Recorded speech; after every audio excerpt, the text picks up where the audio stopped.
আরজি কর। হ্যাঁ আর্যিকর থেকে বেরোবো। হ্যাঁ, তো আর বলো এবার। বলছি ওটা হয়েছে কি বলতো, ও 2টো অব্দি পেশেন্ট দেখেছে, ঠিক আছে। রাত্রে পেশেন্ট দুটো? রাত্রি 2টো, ঠিক আছে। আচ্ছা। 2টো অব্দি পেশেন্ট ডেকেছে, দেখে রুমে এসে অনলাইনে অর্ডার করে 4জন বন্ধু মিলে খেয়েছে, ডিনার হুম করেছে। হুম করে ও খুব টায়ার্ড ছিল, যেহেতু 36 ঘন্টা ডিউটি ছিল, হুম টায়ার্ড ছিল। ও কি করেছে, ওই সেমিনার রুমে গিয়ে হুম শুয়ে পড়েছে একটা রেড কালারের ব্ল্যাঙ্কেট ঢাকা দিয়ে। হুম কিন্তু তারপরে মানে সেমিনার রুমে এমনি কি তোমাদের ওরকম সেমিনার রুমে টুমে ঘুমানো হয়? মানে আমি যদিও কোনো আইডিয়া নেই, ওই জন্য জিজ্ঞেস করছি। না, এবার একটা রেসিডেন্টের ডক্টর রুমস থাকেই, আচ্ছা। বুঝতে পেরেছিস, তারপরেও সেমিনার থাকে।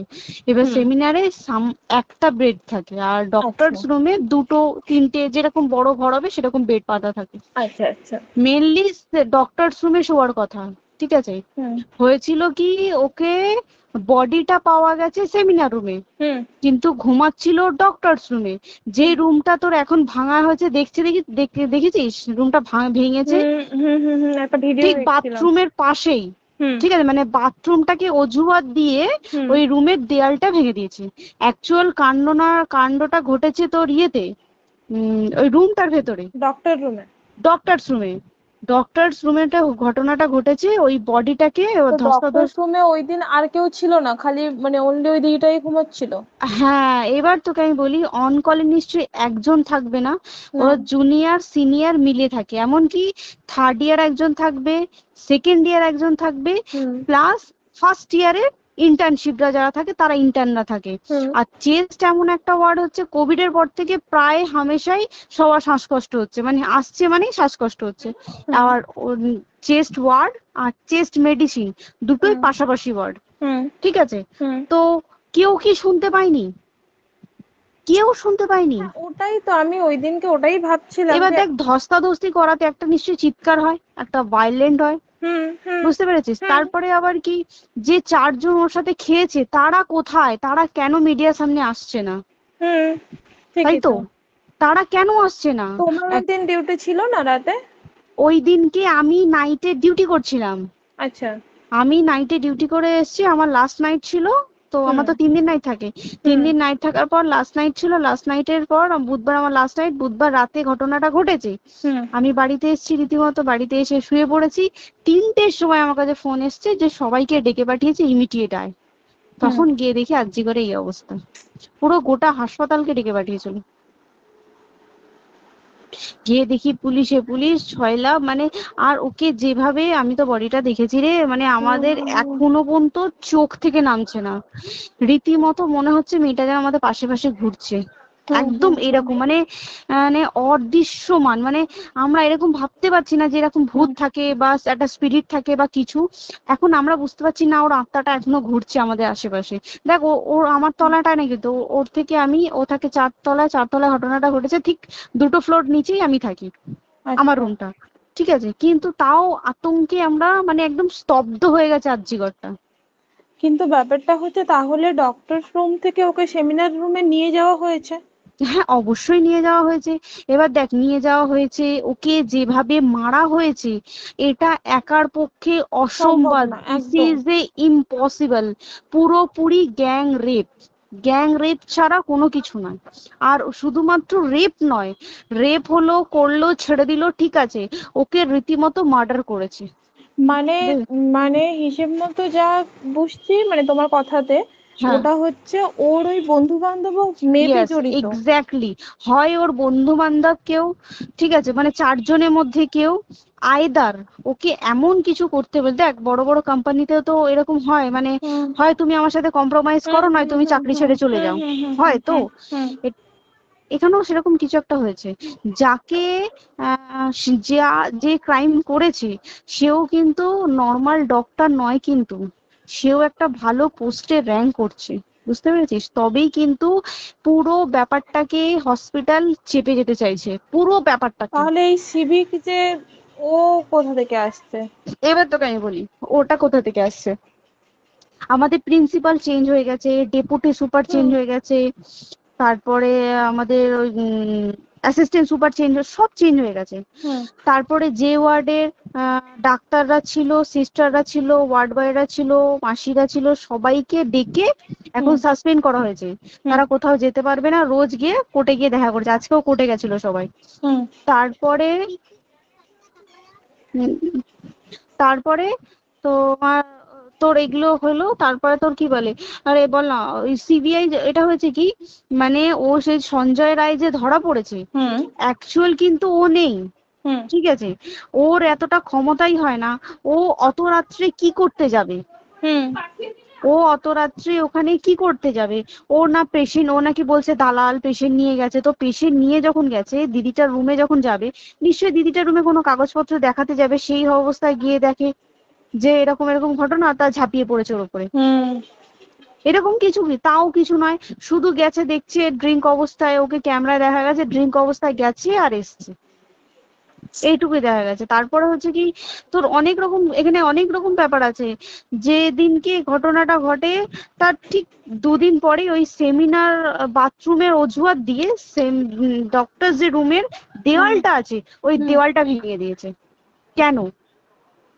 প্রথমে ওকে বললো সুসাইড করেছে, আমাদের যখন ফার্স্ট খবর আছে তখন সুসাইড করেছে।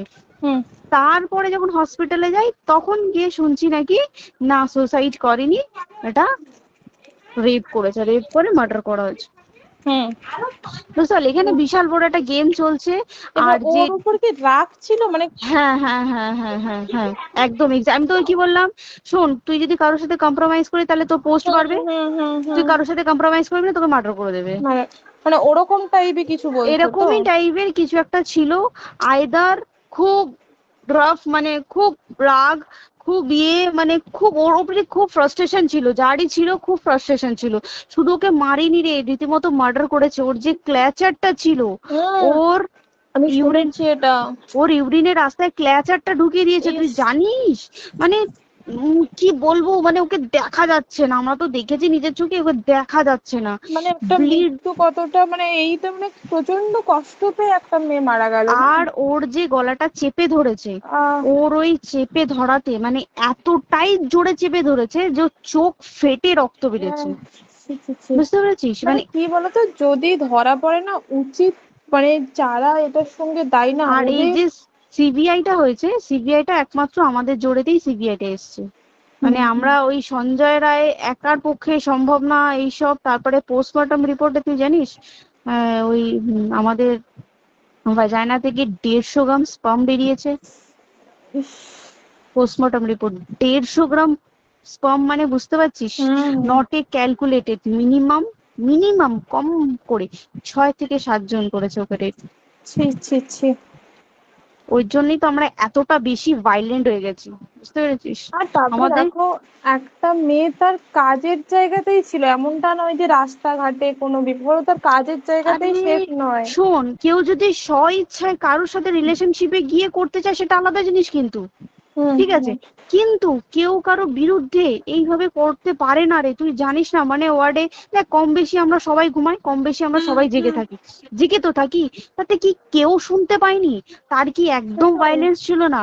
যদি কেউ না শুনতে পারে তাহলে ওর খাবারে কেউ কিছু মিশিয়েছিল, হুম তাই কি না? হুম হুম সেটাও পোস্টমর্টম রিপোর্টে মানে লিক করছে না যে কেন খাবার খাবার ও তো খাবারটা খেয়েছিল, সেটা তো নিশ্চয়ই পেটেই ছিল, পেট থেকে তো হুম বমি করে বের করে দেন, সেটা হুম তো ফরেনসিক রিপোর্টে কিছু বলবে। হুম আর তুই জানিস না, দেনার দেন মানে ধর পোস্টমর্টম রিপোর্ট আসতে 3 দিন সময় লাগে। হুম ও যেদিনকে মরেছে ঠিক তার পরের দিনকে বিকালবেলা পোস্টমর্টম রিপোর্ট বার করে দিয়েছে, মানে বডি বার করো আর পোড়াও, হুম 10 সেকেন্ডের মধ্যে ওর বাড়িতে নিয়ে গেছে, তারপরে বডি পুড়িয়ে দিয়েছে। মানে কি বলবো, হসপিটাল, মমতা ব্যানার্জি, সবাই মানে তৃণমূল প্রত্যেক সবাই হুম এটাকে পুরোটাই কেসটাকে চাপা দিতে চাইছে, পুরোটা পুরোটা। তারপরে তুই ভাব, যে মানুষটাকে এত ক্ষতবিক্ষত ভাবে মেরেছে, তাকে অভিষেক ব্যানার রেপ কি কলকাতায় প্রথম হলো? নয়, হুম বিভিন্ন জায়গায় বিভিন্ন ভাবে রেপ হয়েছে, হুম ধরা পড়েছে, ফাঁসি হ্যাঁ হয়েছে কি হুম জেল হয়েছে। হুম অভিষেক বন্দ্যোপাধ্যায় কেন বললো জাস্ট ইট তোর কি বলে এনকাউন্টার করতে?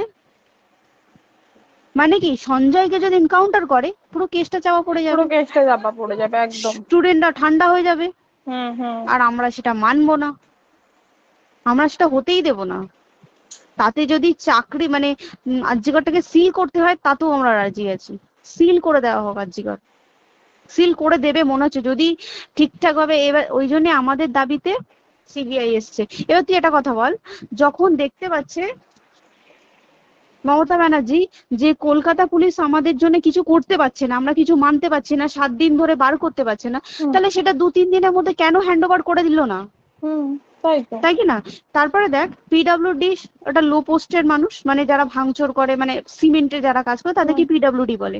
হুম এবার পিডব্লিউডির নিশ্চয়ই হায়ার অথরিটি থেকে অর্ডার এসছে তবেই ওরা গিয়ে ভেঙেছে। ওরা হুম নিশ্চয়ই পাগল নয় দুম করে গিয়ে কোনো গভর্নমেন্ট প্রপার্টি ভেঙে দেবে। হুম। অর্ডারটা কে পাস করলো যে এখনই চেস্ট ওয়ার্ডটাকে ভাঙতে হলো? সিবিআই আসা পর্যন্ত অপেক্ষা করতে পারতো। কারণ আজকে অত বড় বিক্ষোভ হবার কারণ কি হচ্ছে? একটাই কারণ, যে মেয়েটি মারা গেছে ঠিক আছে, কিন্তু তাকে এত বেশি মলেস্ট করে, এত বেশি রেপ করে বা বেশি ওকে মেরেছে, তার কি কোনো প্রতিবাদ নেই? তুই কোথায় সেফ পাবি তুই আমাকে বল? তুই ধর চাকরি ছেড়ে আজকের সরকারি চাকরি ছেড়ে তুই প্রাইভেটে যাই, প্রাইভেটেও তো তাই একই কোথাও না, অবস্থা। একদম একদম। প্রাইভেটেও একই অবস্থা। তুই কোনো চায়ের দোকান খুলে বসবি, অনার্সশিপে তুই বসলেও তাও এসে তো হাজার ছেলেরা থাকে, হুম। হাজার ছেলেরা টিজ করে। তুই কোথায় কি করবি? তাহলে আমাদের সেফটি কোথায়? আমাদের মুখ্যমন্ত্রী মমতা ব্যানার্জি সে একটা লেডি হয়ে তাহলে আমাদের কি সেফটি দিয়েছে? আমাদের কি লক্ষ্মী ভান্ডার দিলে this is a problem solve? পুরো মাসের আমাদের কি সব খরচা চলে যায় লক্ষ্মী ভান্ডারে? জানি না, আই ডোন্ট নো। মানে আমরা প্রচুর ক্ষেপে আছি, প্রচুর। মানে এর বিচার না চাওয়া পর্যন্ত তা তুই ঠিকই তো। ভেবে চল কি এটা সলভ হবে না। আমরা মানে বিচার আমি নিয়ে আমি কথা বলবো। 2 দিন ধরেই ভাবছিলাম তোমাকে ফোন করবো, কিন্তু মানে এটা ওটাতে হয়ে উঠছে না। এবার একটা কথা তুই বল, চাকরিটা কোথায় গিয়ে করবো তুই একটা বল? কোন সেটাই। স্টেটে গিয়ে চাকরি করবো তুই আমাকে বল? ওই যেমন, মানে এটা হয়তো আমার মা যেমন বাড়িতে থেকে 7টার মধ্যে ঢুকে যাও, দিদিকে তো ধরো অনেক রাত অব্দি 9টা, 9:30 10টা অব্দি ল্যাবে থাকতেই হয় না। এবার তুই কি করবি কি বল, কি করবে করবি? বলো তো এখন? কিছু করার আছে? দেখ ল্যাবেও তো সব ছেলেরা আছে, ছেলে হ্যাঁ, আছে মেয়ে আছে। তুই একদম। কাকে বারণ করবি, তুই কাকে বিশ্বাস করবি তুই বল? তুই ধর কলিগদের সাথে খেতে বসেছিস, ঠিক আছে, তোর টিফিনটা যদি কেউ চাইলো তুই তাকে না দিয়ে পারবি? না, একদমই। আর কার মনে যে কি আছে সেটাই তো কি খুব বলবি সমস্যা। বল? এবার তুই বল খাবারটা যে খাবি, তোর টিফিন কেউ চাইলো বা তোকে যদি কেউ বললো কে একটু একটু খা, যেমন আমরা শেয়ারে হয় স্কুলে হ্যাঁ, যেটা আমাদের আমাদেরও শিখে হয়, এসেছি, যেটা হ্যাঁ স্বাভাবিক, এটা সবারই এটা তো হয়। স্বাভাবিক। তুই বল তাতে যদি এরকম অবস্থা হয় তাহলে কি করবে মানুষ, তুই আমাকে বল?